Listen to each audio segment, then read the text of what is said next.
Oh, sige, sige. Subukan mo nga tanggalin. Sige, sige. Oh. Ayan mga buddy. Oh. Bubuksan niya sa pamamagitan lang ng kuko. Hindi pa ako tapos.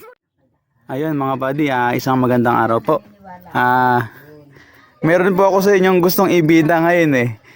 Wala pa po ako nakikitang ganito sa tanang buhay ko yung nakapagbubukas ng tansan sa pamamagitan lang ng kuko. Ayan mga buddy pinapakita ko po sa inyo itong bote ng Hinebra.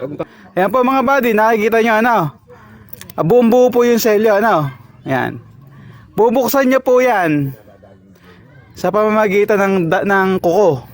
Ayan, sige mga buddy, bro. Mo. Sige, tanggalin mo yung selyo. Ayan. Teka. Pakita mo muna yung daliri mo. Wala kang anuman sa daliri, Talagang daliring-daliri. Tapos yung kuko, pakita mo yung kuko mo.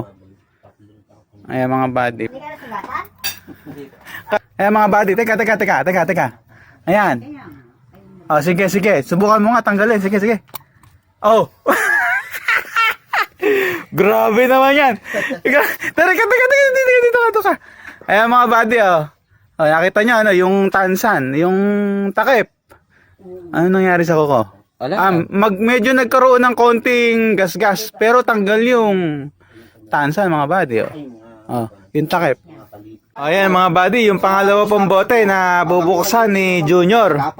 Ito po na mga buddy hindi naman po sa pagkukuhan, pero sino po ba sa inyo may kakayanan na magbukas ng gin sa pamamagitan lang ng kuko? Yung mga buddy, Jar, tara. Pakita mo sa mga manunod natin. Tatanggalin mo na yung seal. Sige, tanggalin. Mga buddy, yung seal. Buong buo po yan mga buddy. Yung seal na yan. Ito. Sige, tanggalin mo na dyan. Ilang hospital lang inabot ko. Dinalo pa ako ni mama mo. Yan. Sige. Ngayon, pakita mo muna yung kuko mo. Kung baka meron kang kung ano dyan, Pakita mo muna. Ayan. Ayan mga buddy. Yan ang kuko ni Master. Manananim. Master, magbubukit-bukay si Junior mga buddy Kaya tinawag yung Master Mananim.